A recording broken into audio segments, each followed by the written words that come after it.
Hello. I hope everyone is doing well today. My name is Liam Pierbaum. My group mates are Emily, Audrey, Kenna, Lauren, and Brandon. Today, we'll be going over an analysis of our store, the Quick Stop Bike Shop, located in downtown Marquette.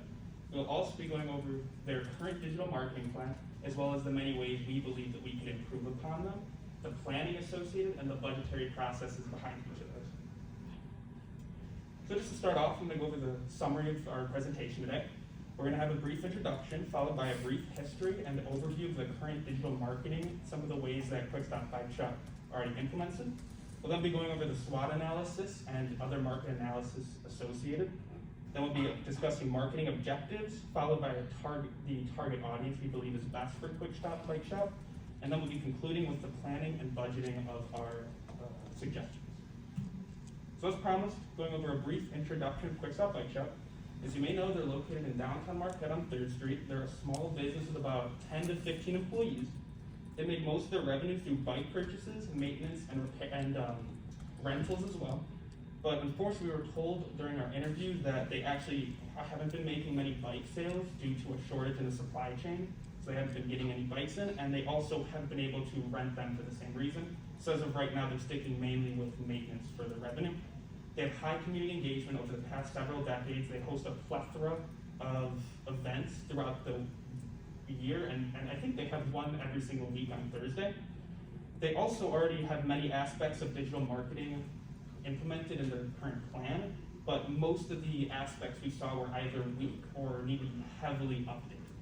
And then here are just some pictures that we took. The first picture we took of the inside of the store, and some other stuff you can find on their Facebook. So I'll be passing off to Emily, and she'll be going through the brief history and overview of Quick Stop Bike Shop. Quick Stop was founded in the 1970s by Don and Greg Potvin and Kurt Myron in the barn just outside and behind Quick Stop. Currently, the rentals, they don't do any due to a shortage in the bike chain. And then I will be going over their website, their Facebook, and their Instagram. Firstly, you have their website. On the initial look of their front page, it looks very good. It's very clean, it's modernized. However, once you start scrolling down, the problems become apparent. You have, first off, there are buttons on the front page. You can't see them whatsoever because of the background contrast. These are gray buttons on a sepia background and you cannot see them. Also on the prices page, they use another sepia background, which also hides some of the black font inside of a biker. So you can't see some of the prices without highlighting them. Not to mention, some of the stuff is outdated. There are posts from 2018 and 2010 on their page. That's not supposed to be there. And in all, the black on sepia is just not a good tone. On their Facebook, their profile picture, it's not consistent with their brand. They do have this in other spots like posters, but it's not on their website anywhere, nor is it on their Instagram. They do have 25,000 followers, but their posts don't really function for the Facebook algorithm. Since they don't implement images, they usually just do text posts, which is more inclined to the Twitter algorithm rather than the Facebook algorithm. Finally, you have Instagram, which has 1,000 followers. However, they don't utilize Instagram's best thing, which is hashtags. They are inconsistent on their hashtags. Some of their posts have them, some of them not. Also, I don't think they have a business account because they don't have the phone number nor their email, which is on a business account. That helps them see who and how people find their posts, and if they bookmark them, and if they share them to anyone. All in all, the inconsistency between Facebook and Instagram, they don't have a consistent social media presence, and I think they need to integrate them more. Next, it's Audrey. So I will be going over Quick Stop's strengths, weaknesses, opportunities, and threats, which is the SWOT analysis. To start with the strengths, they have a great location on 3rd Street at the very end, just right by Java Bay. They're a small business, locally owned, which will bring in the consumers that want to represent the shop small. They have great customer service, top quality products sold. I'll get into this in a bit, but a high search optimization and quick bike service. Actually, when we went in for our visit, they discussed that when their bike services were running like on the high end, when they had a lot of people coming in that needed service, they would actually close for a set period of time so the employees could just focus solely on servicing the bikes and not have to multitask with consumers in the store. For weaknesses, as Emily mentioned, they lack an aesthetic on the website. It's very problematic. They're not offering rentals currently due to COVID and the supply chain. And rentals are currently available throughout Marquette between other competitors and down by the Lower Harbor, which I'll get into in a second. For opportunities, they could sponsor bike races. I know there's 2 big ones through Marquette Mountain, and I cannot think of the other one right now, but there's 2 massive ones that they should really put their foot in the door. And modernizing the website and making it more user-friendly, especially when you're trying to focus on services and fixing the font, like Emily was saying, and to create brand loyalty with local consumers, as well as increasing brand awareness. For threats, supply chain issues, as we all are aware, COVID-19 is affecting lots of supply chain, and specifically bikes, because when COVID happened, a lot of people got more into outdoor activities, and bike sales went through the roof, and their supply chain could not keep up. And Quickstop is still seeing effects from this, and probably will be through this coming summer. And there's lots of competitors in the market of Marquette. There's 5 local shops, and not even including our big mass merchant stores. And there's evolving technology in the surrounding areas and businesses. So to focus more on the strengths, we have high search optimization for Quickstop. When searching bike shops in Marquette, it is the first bike shop to pop up out of the 5 local. And they have great reviews on Google with 4.9 stars, and I think there are 150 comments in their reviews, and almost all of them are positive. I believe there's none that are lower than 3 stars. So they have great customer service. For threats, so there's evolving technology in Marquette surrounding areas and businesses. For example, down by the Lower Harbor, or Old Ordot, there's actually a bike rental. These are pictures from Lower Harbor, but it's $9 to rent per hour. So as a tourist, if I were to see this, probably would do this versus the bike rentals that are even happening with Quickstop. And for weaknesses, as Emily discussed, they lack a modern website, and it's difficult and very confusing to use. Moving on to Kenna. All right, we're going to be talking about the marketing objectives today.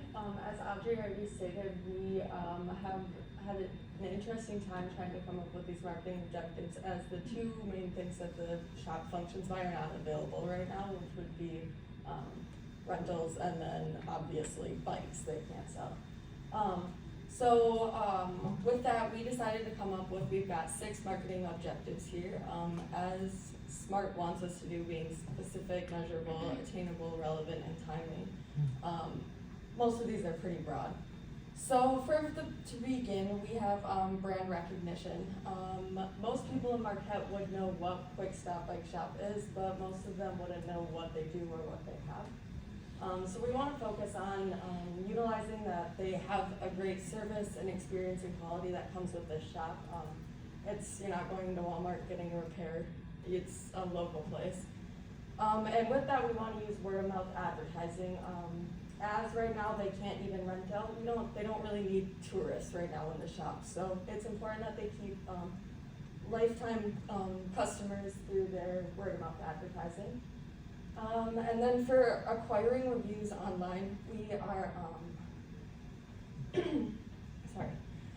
are hoping that we can utilize their social medias to do different giveaways and deals where they can leave reviews online, and then that can get out to the public a little bit more. Our next objective that we want to talk about is increasing the areas of location-based marketing. So we talked about this a little bit a few classes ago with using QR codes around town. I think it was suggested by group 1. So we want to use QR codes around the trails and the other bike shops in town, or the other places in town that are bike related as well. Just so that if people are in there and, you know, just wondering, oh, I haven't gone for a bike ride in a while, they can pull up their phone and find some information about a place to go.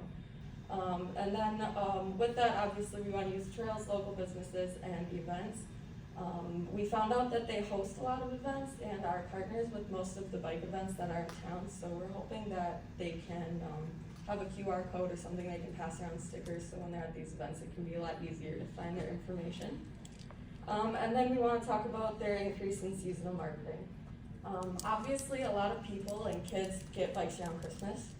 And right now that's a shortage of bikes, they can't necessarily focus on this, but in the future, we would hope that they'd be able to amplify their holiday deals on their social media. They also, what we saw was they have like in-store seasonal products, so not only do they have like winter bikes, but they also had like little like summer bikes, and they talked a lot about doing multiple different races on different types of bikes. They also do seasonal events and activities, and they every year Marquette puts on like 2 or 3 different bike trails and marathons, and we want to use those per season, or to use those to advertise per season and focus on each event per season.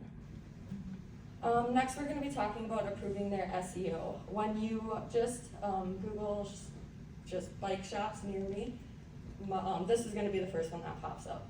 But if you Google bike repairs, this is not going to pop up. So we need to do some keyword research, and they need to figure out some other words that they can use to put into their search optimization. We also had talked earlier about brand recognition, but we want to talk about brand awareness as well too, because they're not very consistent across their social media platforms and with the inside of their business.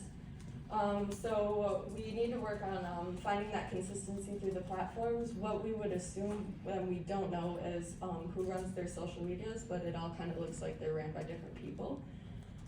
So with that, we were thinking we could do things like collaborations with other bike brands and utilizing those collaborations on all their social media platforms, which would help tie them all together.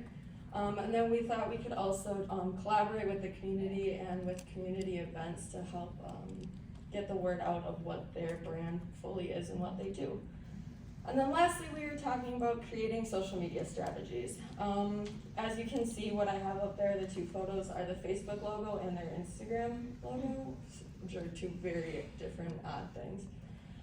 So with Facebook, or as we had just talked about, we need consistency with those. And then with Facebook, we want to do like deals and giveaways or for follower reviews, like I had spoken about earlier. So as Facebook has the reviews section on it, a lot of people that are looking for businesses around town, those reviews will just pop up on Google nowadays. So we want to utilize using those reviews as leave us a review and you'll get put into a drawing. And then as we had already talked about, they don't use many photos, so if we could use Facebook to do like event updates or even like use it as a platform for blogging where all of their bikers could communicate with one another, it would be really useful for them. And then lastly, we have Instagram. So obviously we found that they don't use hashtags, which is painful for their business, but they're also not utilizing their story highlights or the Instagram save tab. They host so many events that they really should be using this, the story highlights. If people want to go back through, they said they have photographers at these events and people like to find pictures of themselves doing things. It's the easiest way to market yourself. So they definitely need to be using that. And then we also did find some videos that they had made. And a lot of times people will use like the saves tab on their Instagram to save really simple videos of like how to. We were thinking if they could incorporate that with like how to fix a chain on your bike or how to do simple things like that, people would be saving it and that will really bump them on the Instagram algorithm. And then lastly with Instagram, doing deals and giveaways with follower participation, as in having people like tell their favorite stories or share their bikes or photos of their bikes. That should really help with their Instagram. And then we will be moving on to the target audience. So for the target audience, we want to make sure that we're focusing on people who appreciate the key value propositions of Quick Stop Bike Shop and what their best qualities are is that they offer a community feel and they're very convenient. So in a broader sense, we want to use people who are either interested in or already frequently use the many bike paths and trails. They're athletically inclined and physically active. Obviously, if you're a biker, you're pretty performance oriented. These people are image and brand conscious. They care about the brands they use and what they say on a broader social level. And they also value convenience and easily accessible service. So our primary group is local bike enthusiasts. These are people who have chosen to make the UP their permanent home. The reason we chose this group as the primary group was because they offer a high level of stability, there's a low turnover rate, and they have a high potential for customer lifetime value. This group also has a discretionary income, and they indulge in expensive toys. Biking isn't a cheap hobby. The bikes themselves are very expensive, as are the maintenance and apparel. And these particular group of people need stable, high-performing bikes, and they appreciate high-quality service. Our secondary target audience is NMU students. And on the flip side, they offer a large growth potential. There's regular turnover rates and a constant influx of new customers. They're in need of quick, efficient, and maneuverable transportation. Marquette is pretty easy to access with a bike, and they make it really convenient for you. And there's always problems on campus with parking and shortages and spots like that. There's also a major market opportunity for lax, racks, and rainwear, etc. And people, or students, are always looking for new social connections and activities. And that's something that Quick Stop Bike Shop does really well. They have group rides every Thursday, they sponsor a lot of races every year, and they also have different events that they host throughout the year. So expanding upon this will provide a new way for students to make social connections, make new friends, which is a major part of why people go to college in the first place. And then getting into the segmentation of the first group. So the demographics are people aged 28 to 60, employed and with making an income of at least $35,000 or more. The average annual income in Marquette for an individual is about $27,000 according to the US Census. So we shot a little bit higher because, as I said, biking is expensive and people need some extra money to be able to spend on their hobby.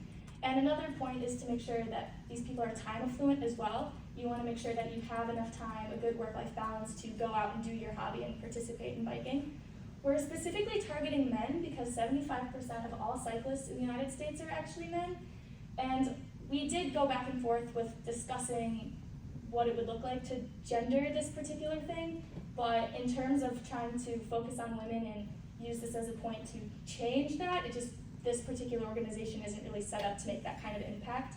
And we also want to focus on people who are married with families. Quick Stop Bike Shop has a lot of kids' bikes and kids' apparel, so obviously to sell that, you need to sell to families.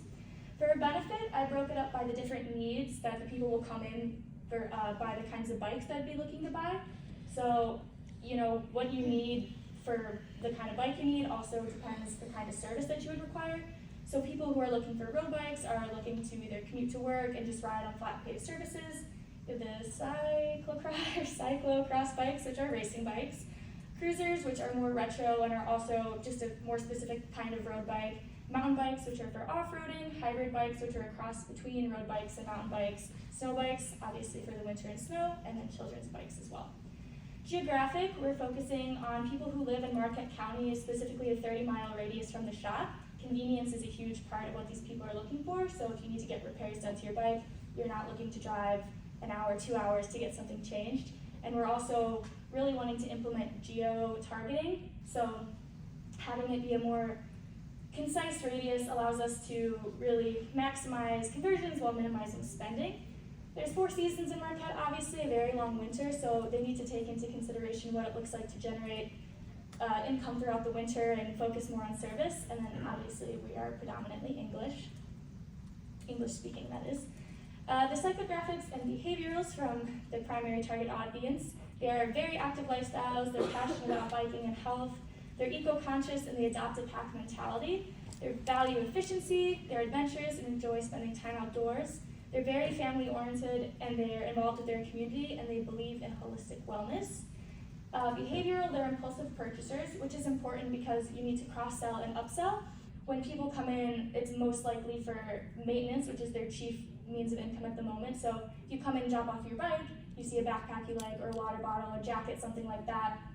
It's important that people are coming in are a bit impulsive with those kinds of purchases. These are people who want long-term relationships. They value knowing who's working on their bike and getting to build a relationship with the community and the company. The employee we talked to actually said that a lot of times people will come and drop off their bike, and if you want to hang out, have a beer with the crew and whatever, they welcome that and they love doing that.